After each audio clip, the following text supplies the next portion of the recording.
message vous est présenté par l'Assemblée chrétienne Le Tabernacle. www.letabernacle.net. J'avais commencé il y avait plusieurs dimanches sur le premier commandement de Dieu, sur le fait d'aimer Dieu de tout son cœur, de toute son âme, de tout son esprit, de toute sa force. Et je vais continuer sur le second, qui est tout aussi important et qui se rattache au premier, qui est celui d'aimer son prochain comme soi-même.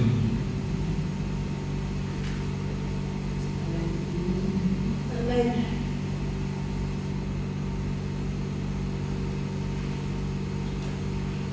Et pour ça, on va prendre l'évangile de Matthieu au chapitre 22 et verset 34 qui nous dit ceci. Et les pharisiens, ayant ouï dire qu'il avait fermé la bouche aux Sadducéens, s'assemblèrent en un même lieu. Et l'un d'eux, docteur de la loi, l'interrogea pour l'éprouver, disant : Maître, quel est le plus grand commandement dans la loi ? Et il lui dit : Tu aimeras le Seigneur ton Dieu de tout ton cœur, de toute ton âme et de toute ta pensée. C'est là le grand et le premier commandement. Et le second lui est semblable. Tu aimeras ton prochain comme toi-même. Et de ces deux commandements dépendent la loi tout entière et les prophètes.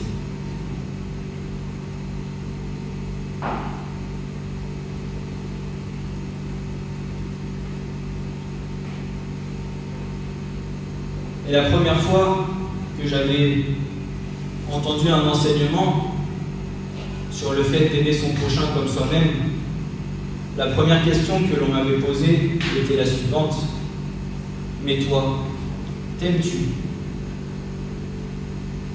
Parce que si tu ne t'aimes pas toi, comment veux-tu aimer ton prochain ? Si toi déjà tu n'es pas capable de t'accepter tel que tu es, comment veux-tu témoigner de l'amour à ton prochain si déjà toi, intérieurement, tu ne t'acceptes pas tel que Dieu t'a fait ? Parce que pour Dieu, tu es une merveilleuse créature. Dieu t'aime de toute éternité. C'est Dieu qui t'a créé. C'est Dieu qui t'a fait tel que tu es. Et c'est Dieu qui veut t'utiliser tel que tu es.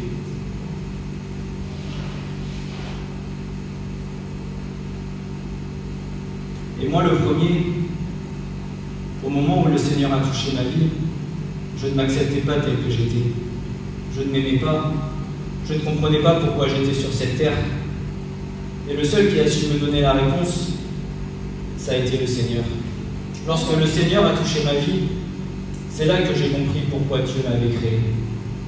Parce qu'avant, je ne voyais aucun intérêt d'être présent sur cette terre. Je n'arrivais pas à trouver goût à la vie.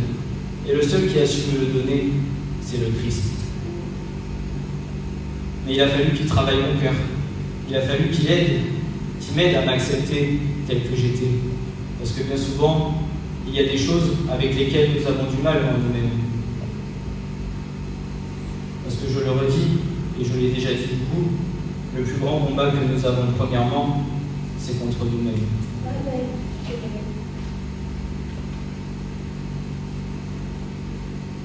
Et c'est pour ça que si tu ne t'aimes pas, comment veux-tu témoigner de l'amour à ton frère ou à ta sœur ? Et encore plus, si tu n'es pas capable de témoigner de l'amour à ton frère ou à ta sœur que tu vois, comment pourras-tu aimer Dieu que tu ne vois pas ? Comment pourras-tu aimer Dieu si ton frère ou ta sœur qui est assis sur la chaise à côté de toi, tu ne l'aimes pas ? Comment voudrais-tu qu'il y ait l'unité au sein du corps de Christ si jamais tu n'aimes pas ton frère ou ta sœur qui est à côté de toi?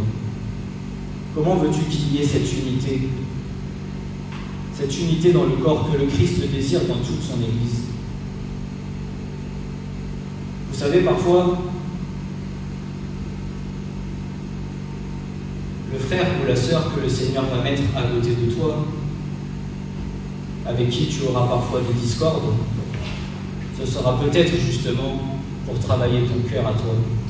Parce qu'il sait que le fait de te mettre ce frère ou cette sœur auprès de toi permettra que ton cœur soit travaillé et que ton frère ou ta sœur soit un instrument pour te transformer.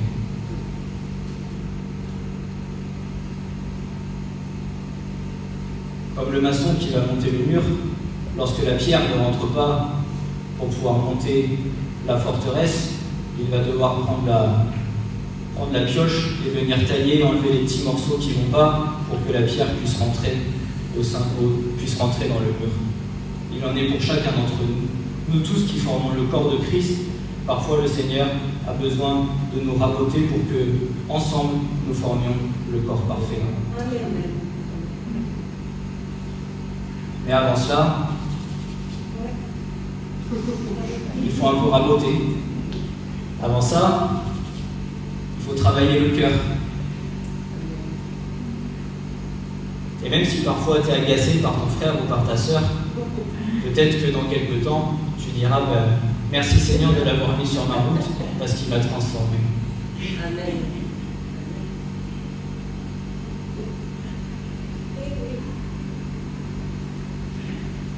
C'est pour ça que le Seigneur nous demande de nous aimer et d'aimer notre prochain comme nous-mêmes. Et que l'amour que nous avons pour Dieu, nous soyons capables d'en avoir autant pour notre frère et pour notre sœur.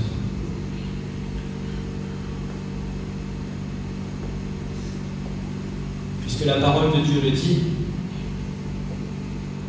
le second commandement est semblable au premier. C'est pas dit, le deuxième commandement est un second commandement ou en est un autre. Autrement dit, il est semblable. C'est-à-dire que ce que Dieu te demande, de l'aimer de tout son cœur, de tout ton cœur, de toute ton âme et de toute ta force, eh bien, il te demandera d'aimer ton prochain presque autant, voire autant que ce comme tu aimes le Seigneur. Et que tout ce que tu feras pour lui et ce que tu devras faire pour lui, tu le fasses comme si tu le faisais pour ton Dieu. Parce que toi, tu n'as rien à gagner. Si ce n'est témoigner de l'amour et faire du bien à celui qui est à côté de toi. Et on verra plus tard dans le message, mais il ne suffit pas de faire que du bien à ceux que tu aimes, mais aussi faire du bien à tes ennemis. Aussi faire du bien à ceux qui t'agacent. Aussi faire du bien à ceux qui t'embêtent, à ceux contre qui parfois ceux contre qui tu es irrité. Parce que ce n'est pas la personne en elle-même qui t'irrite, c'est tout ce qui la lie et ce qui est autour d'elle. La personne, elle n'a pas choisi ce comment elle est. C'est tout ce dont elle a hérité des vaines manières de ses pères.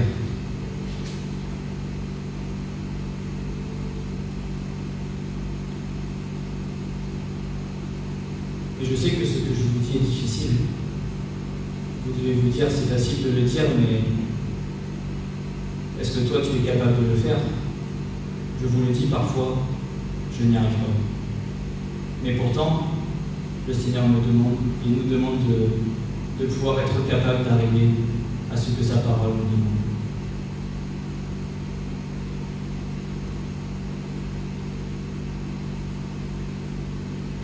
Les deux commandements sont indissociables et ont tout autant d'importance l'un que l'autre. Car si quelqu'un dit « j'aime Dieu » et qu'il haït son frère, c'est un menteur.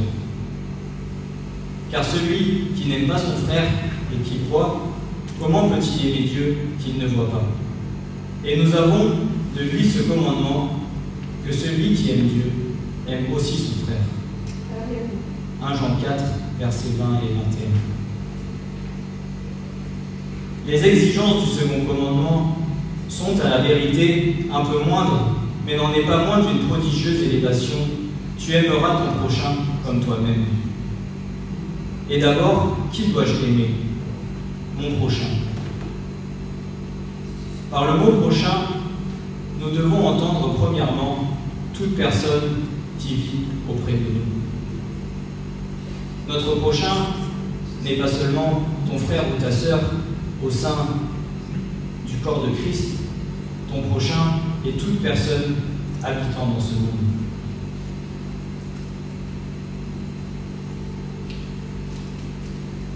Dans son sens propre, ce mot signifie voisin ou proche, en sorte que celui-là est essentiellement mon prochain qui vit, demeure ou se trouve près de moi.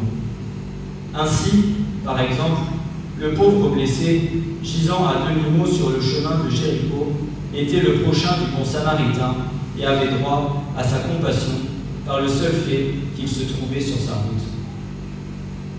Peut-être, demain croiseras-tu dans la rue une personne, un sans-abri, un SDF qui est dans le besoin.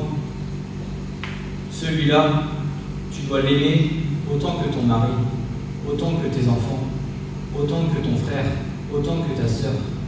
Et tu dois lui faire le bien autant qu'à ceux que tu aimes.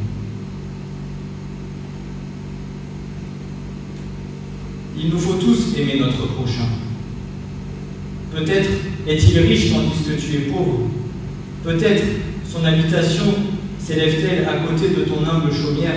Tu vois, ces vastes domaines, son fin lin, ses habits magnifiques.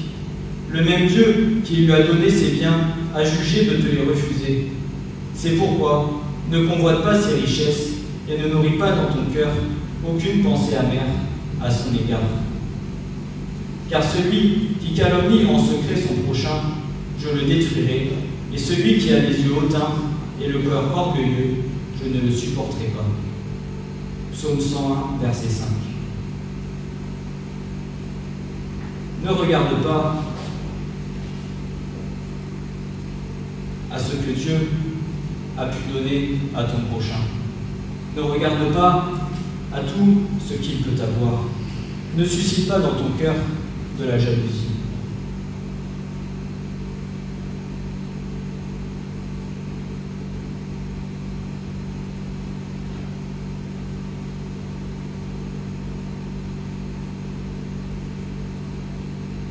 Si tu aimes ton prochain, tu ne dois pas être envieux de tout ce que Dieu lui a donné, mais au contraire, tu te dois d'être heureux pour sa vie.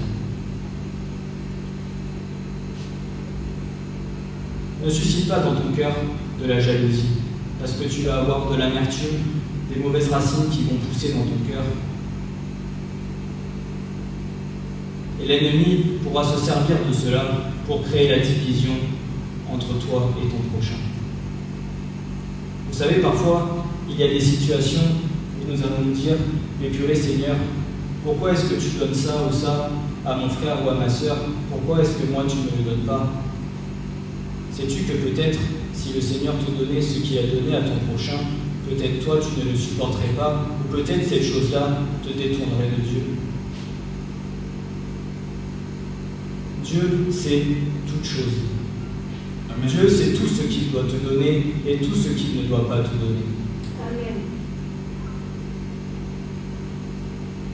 Je vous dis ces choses parce que parfois j'ai ces pensées qui me sont venues pour ma propre vie, en me disant « Mais Seigneur, tu fais ça ou ça pour mon frère ou pour ma sœur, et moi pourquoi est-ce qu'il ne se passe rien?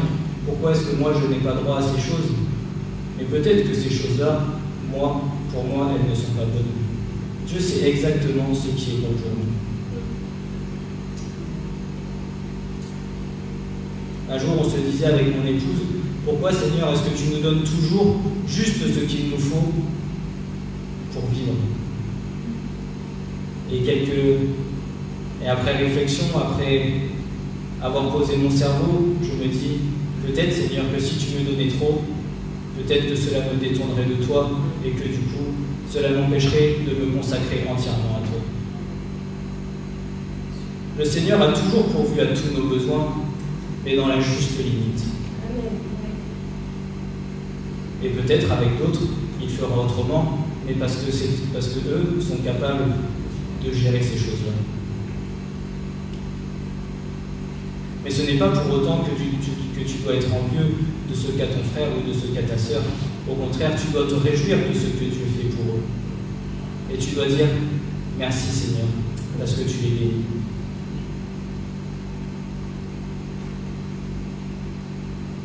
Il nous faut être vigilants sur ces choses-là. Amen. Amen. Parce que souvent, cela peut venir à nous éloigner et à nous détourner de Dieu.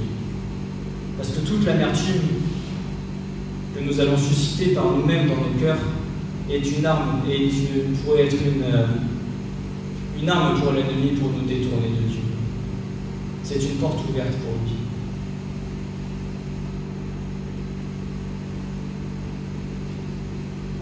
Si tu aimes ton prochain, ne sois pas envieux de tout ce que Dieu fait pour lui ou de tout ce que Dieu lui donne.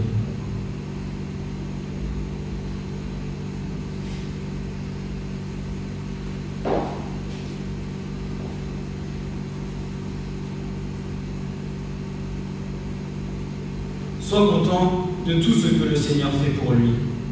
Surtout, ne regarde pas ton prochain d'un œil d'envie. Ne souhaite pas le voir réduit.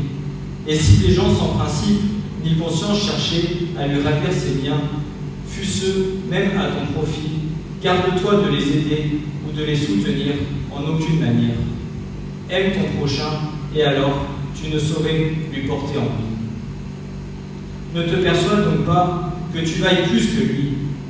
Il est homme, et toi, qui es-tu de plus?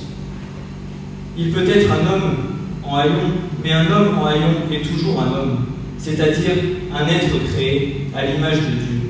Et quand même tu seras un homme vêtu de pourpre, encore ne serais-tu, après tout, qu'un homme.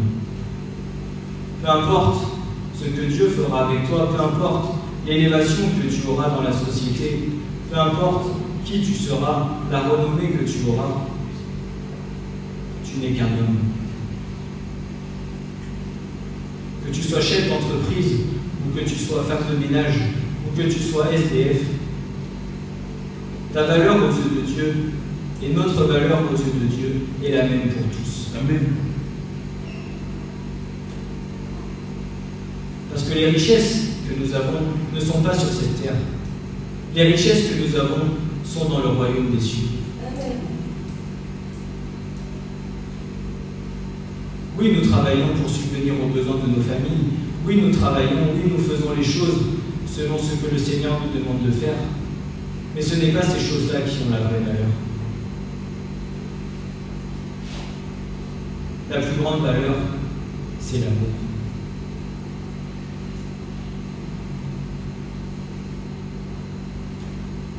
Alors que ton frère soit chef d'entreprise, ou que ton frère soit sans abri, ou soit homme de ménage, ou peu importe le métier qu'il fait,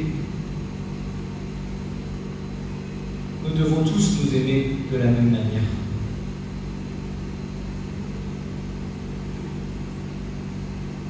Et aujourd'hui, dans ce monde, il y a beaucoup trop d'inégalités à ce niveau-là. Nous cherchons d'abord à être en contact avec des personnes de haut rang, des personnes de haut niveau, pour dire, ah, tu vois, moi je connais un tel, moi je connais un tel. Mais vous savez, parfois, peut-être un homme dans la rue est bien plus intéressant et avec qui nous allons pouvoir échanger sur des choses bien plus intéressantes qu'une personne qui est de haut rang.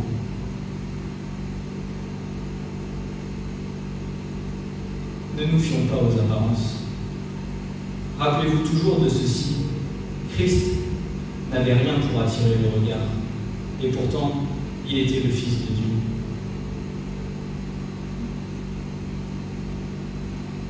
Peut-être la personne que tu croiseras dans la rue, à qui tu apporteras à manger, à qui tu viendras témoigner du Seigneur, ne sais-tu pas peut-être, n'est-il pas un ange que Dieu a suscité pour savoir si tu allais, oui ou non, aller le voir et aller lui témoigner de la parole?